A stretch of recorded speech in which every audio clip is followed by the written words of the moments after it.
नमस्कार दोस्तों, मैं S K Chaudhary English coaching की ऑनलाइन क्लास में आपका स्वागत करता हूं। BA BO special current affairs के साथ हम पुनः उपस्थित हैं। तो इस बार मार्च माह के घटनाक्रम को लेकर उपस्थित हूं। आपने पिछले जो भी वीडियो आप लोगों ने देखा उसमें अप्रैल माह की महत्वपूर्ण घटनाक्रम को हमने बताया था, और बीईओ के लिए मार्च माह भी बहुत ज्यादा इंपॉर्टेंट है। तो इस माह की 3-4 मैगजीनों का कलेक्शन लेकर मैं आया हूं और उन्हीं पे आपको चर्चा करना है। तो आइए हम मार्च के राष्ट्रीय परिदृश्य यानी राष्ट्रीय घटनाक्रम को हम लोग देखेंगे। तो पहले देखते हैं कौन कौन से महत्वपूर्ण प्रश्न हैं। तो सबसे पहला प्रश्न बहुत ही इंपॉर्टेंट, भारतीय साइबर अपराध समन्वय केंद्र। सवाल यह बनेगा कि अभी हाल ही में कहां पर भारतीय साइबर अपराध समन्वय केंद्र का उद्घाटन किया गया। तो भारत के होम मिनिस्टर गृह मंत्री द्वारा 10 जनवरी को 2020 में नई दिल्ली में उद्घाटन किया गया। बहुत महत्वपूर्ण सवाल, ये प्रश्न डायरेक्ट आएगा कि भारतीय समन्वय अपराध केंद्र कहां स्थापित किया गया है, तो आप बताएंगे कि नई दिल्ली में। किसके द्वारा लॉन्च किया गया? भारत के गृह मंत्री द्वारा। इसका डेट भी याद कर लीजिएगा, 10 जनवरी 2020 को। तो इसका उद्देश्य क्या था कि सभी प्रकार के साइबर अपराध से निपटने के लिए, तो सभी प्रकार के साइबर अपराधों से निपटने के लिए एक भारतीय साइबर अपराध समन्वय केंद्र नई दिल्ली में 10 जनवरी 2020 को स्थापित किया गया। तो ये बहुत ही महत्वपूर्ण प्रश्न है, ये पूछा जा सकता है कि कहां है, तो नई दिल्ली याद रखिएगा। दूसरा महत्वपूर्ण प्रश्न क्या है? ब्रू जनजाति, इसको रियांग भी बोला जाता है, रियांग, तो ध्यान दीजिएगा। तो ब्रू जनजातियों के पुनर्वास के लिए अभी हाल ही में 16 जनवरी 2020 को समझौता हुआ है। अब इनकी पुनर्वास के लिए क्यों समझौता हो, तो पहले थोड़ा सा इनके बारे में समझना होगा कि ब्रू जनजाति क्या है। तो वास्तव में 1997 में मिजो और ब्रू, ये दो जनजातियों में हिंसक झड़प हो गई थी, और इस झड़प के बाद ब्रू जनजाति पलायन करके मिजोरम छोड़कर, क्योंकि मिजोरम में रहते थे, ब्रू भी वहां पर रहते थे, तो इन दोनों में संघर्ष हुआ। तो मिजोरम को छोड़कर ये त्रिपुरा में बस गए। कौन? ब्रू जनजाति। और फिर इस तरह से इनका संघर्ष तब लगातार चलता रहता था। तो भारत सरकार ने यह प्रयास किया है कि ब्रू जनजातियों का पुनर्वास किया जाए, और इसी को लेकर 16 जनवरी 2020 को एक समझौता हुआ, और इस समझौते में भारत सरकार, त्रिपुरा और मिजोरम की सरकारें और ब्रू प्रतिनिधियों ने हिस्सा लिया। तो सवाल यह बनेगा, और जब ये हिस्सा ले लिया तो इस समझौते के तहत क्या बात हुई कि अब ब्रू जनजातियों को त्रिपुरा में ही बसाया जाएगा। तो अब ब्रू जनजाति मिजोरम नहीं जाएगी, त्रिपुरा में ही रहेगी। तो इस तरह से इनके बीच जो संघर्ष था वो समाप्त हो जाएगा। तो फिर से समझिए कि ब्रू जनजातियों, अभी ऐसे सवाल बनेगा कि ब्रू जनजातियों के पुनर्वास के लिए जो समझौता हुआ कब हुआ, तो 16 जनवरी 2020 को। पहला सवाल बनेगा। दूसरा बन सकता है कि इस समझौते में कौन कौन शामिल है, तो भारत सरकार, त्रिपुरा और मिजोरम और ब्रू प्रतिनिधि। इस समझौते की तरह क्या बात हुई कि ब्रू जनजातियों को अब त्रिपुरा में ही पुनर्वासित किया जाएगा, बसाया जाएगा, और मिजो के लिए मिजोरम रहेगा। तो इस तरह से जो ब्रू और मिजो के बीच जो संघर्ष था वो समाप्त हो रहा है। तो ब्रू जनजाति ये सब कहां है? इस समय त्रिपुरा में है। तो ये त्रिपुरा, मिजोरम, इसलिए दोनों सरकारों को लिया गया।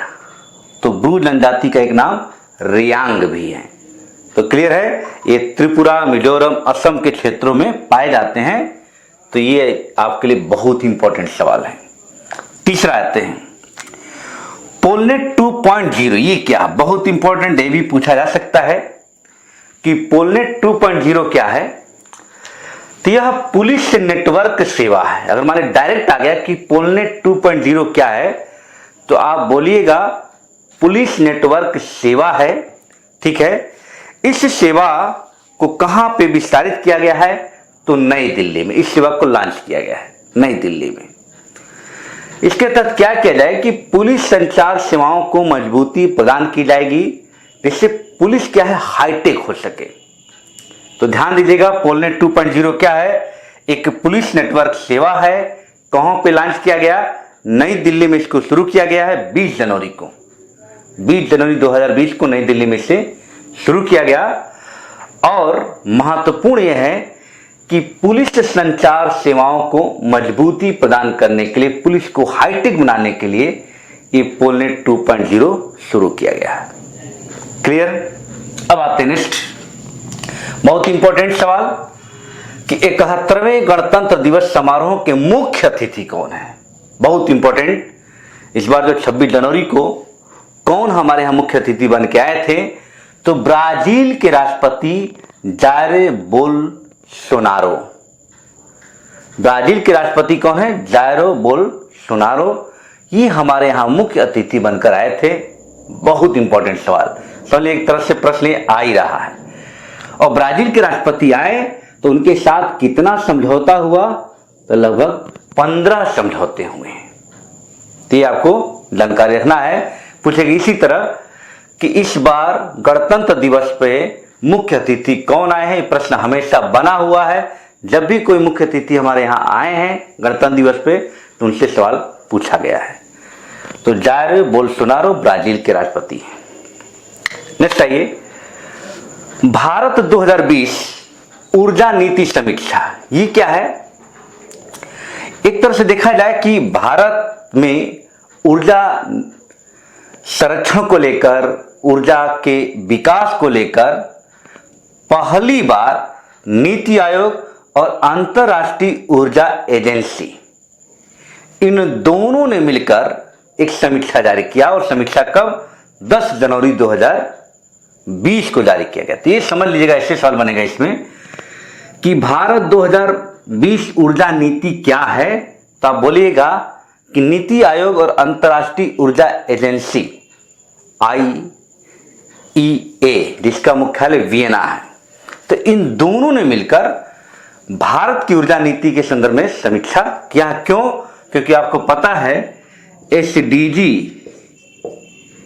लक्ष्य जो है 17, इन 17 लक्ष्यों में एक लक्ष्य ऊर्जा भी है, इसका 7वें क्रम का। ये तो आपको याद होना चाहिए, पूरा याद करिए, यहां से एक प्रश्न निश्चित बनेगा। विशेष में आया था, SDG लक्ष्य को पूछा था, 6वां वाटर के लिए था। तो SDG के 17 लक्ष्यों को मैं आपको ट्रिक से याद करा दूंगा। अभी यहां पे समझिएगा कि SDG का जो 7वां लक्ष्य है उसमें ऊर्जा संरक्षण की बात की गई है, स्वच्छ ऊर्जा से संबंधित है। तो ऊर्जा का कितना विकास हुआ, ऊर्जा पे कितना भारत सरकार कार्य कर रही है, उसी आयोग, उसी को लेकर ये समीक्षा है। तो ध्यान दीजिएगा कि भारत 2020 ऊर्जा नीति की पहली समीक्षा ही है। नीति आयोग और अंतर्राष्ट्रीय ऊर्जा एजेंसी दोनों मिलकर SDG का जो 7वां लक्ष्य है, 7वां लक्ष्य, 17 में 7वां लक्ष्य क्या है, ये ऊर्जा है, 7वां लक्ष्य। ये आपको ध्यान में रखना है, ये लक्ष्य क्या है, ऊर्जा से है।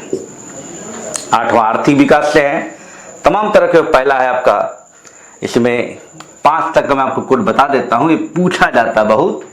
ठीक है, तो पहला इसमें है गरीबी, दूसरा है GHHEL।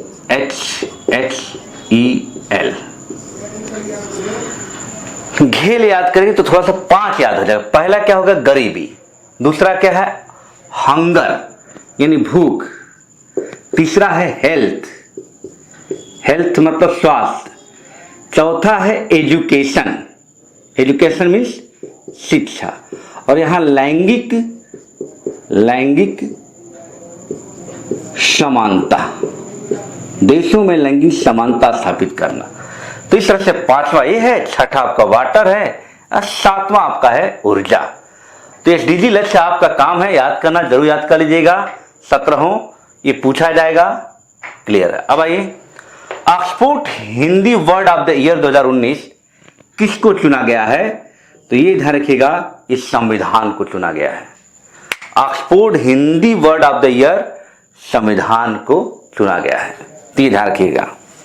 नेक्स्ट है, भारत की पहली वैश्विक विज्ञान प्रदर्शनी ये कहां पर आयोजित किया गया है? तो 22 जनवरी 2020 को नई दिल्ली में आयोजित किया गया है और इस वैश्विक प्रदर्शनी का नाम है विज्ञान समागम।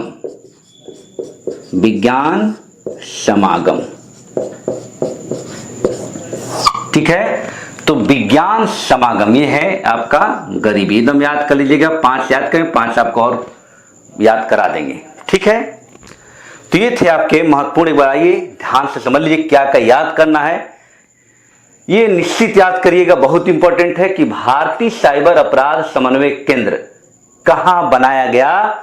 नई दिल्ली में। ये जान लीजिए कि दिल्ली से कोई ना कोई मुख्यालय हमेशा पूछा जाता है, तो ये पूछेगा पक्का। 10 जनवरी 2020 को भारत के होम मिनिस्टर द्वारा इसको शुरू किया गया, सभी प्रकार के साइबर अपराधों से निपटने के लिए।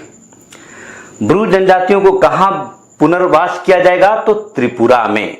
इसके लिए समझौता 16 जनवरी को हुआ और किनके बीच इसको देख लीजिएगा। पोलनेट 2.0 क्या है? पुलिस नेटवर्क सेवा है। ये 20 जनवरी को नई दिल्ली में लॉन्च किया गया। 71वें गणतंत्र दिवस के मुख्य अतिथि कौन होंगे? जायर बोल्सोनारो, ब्राजील के राष्ट्रपति। 15 समझौते हुए थे। भारत 2020 ऊर्जा नीति की समीक्षा किन किन लोगों ने मिलकर किया? तो नीति आयोग और अंतर्राष्ट्रीय ऊर्जा एजेंसी ने मिलकर किया, ठीक है। Oxford Hindi word of the year 2019 संविधान। भारत की पहली वैश्विक विज्ञान प्रदर्शनी, वैश्विक है तो इंपॉर्टेंट हो गया भाई। तो ये कहां हुआ है? ये भी नई दिल्ली में, और इसका नाम क्या रखा गया है? विज्ञान समागम। तो इसके आगे आइए दूसरा हम लोग आगे देखें। अब आइए अंतर्राष्ट्रीय घटनाक्रम को देखते हैं। तो बहुत ही महत्वपूर्ण अंतर्राष्ट्रीय घटनाक्रम भी इस बार के लिए है। तो पहला है पलाऊ। ये प्रशांत महासागर का एक द्वीपीय देश है पलाऊ। फिलीपींस देख रहे हैं, तो फिलीपींस के जस्ट थोड़ा सा आगे जाएंगे तो पलाऊ मिलेगा आपको। तो ये प्रशांत महासागर का एक द्वीपीय देश है पलाऊ। इसने 1 जनवरी 2020 से सनस्क्रीन प्रयोग पर पूरी तरह से प्रतिबंध लगा दिया है। बहुत महत्वपूर्ण सवाल ये पूछा जा सकता है कि कौन सा ऐसा देश है जो सनस्क्रीन पर पूरी तरह से प्रतिबंध लगा दिया है? तो है पलाऊ। अभी प्रतिबंध क्यों लगाया है? तो समुद्री प्रवाल भीतियों को बचाने के लिए। तो समुद्री प्रवाल भीतियों को बचाने के लिए पलाऊ सरकार ने 1 जनवरी 2020 को सनस्क्रीन पर पूरी तरह से प्रतिबंध लगाया है। ये आपको याद रखना है। दूसरा महत्वपूर्ण है वैश्विक प्रतिभा प्रतिस्पर्धा सूचकांक। ये ध्यान दीजिएगा, एक होता वैश्विक प्रतिभा सूचकांक होता है और यह है प्रतिभा प्रतिस्पर्धा सूचकांक, दोनों में अंतर है। तो ये ध्यान रखिएगा। तो 2020 की जो थीम थी कृत्रिम बुद्धिमत्ता के युग में वैश्विक प्रतिभा, पूछा भी जा सकता है कि वैश्विक प्रतिभा प्रतिस्पर्धा सूचकांक 2020 में थीम क्या थी? तो कृत्रिम बुद्धिमत्ता के युग में वैश्विक प्रतिभा। पहला स्थान इसमें किसका है? स्विट्जरलैंड का है। भारत का 72वां, ये याद रखिएगा, प्रतिभा प्रतिस्पर्धा में। और अंतिम स्थान किसका है? यमन का है।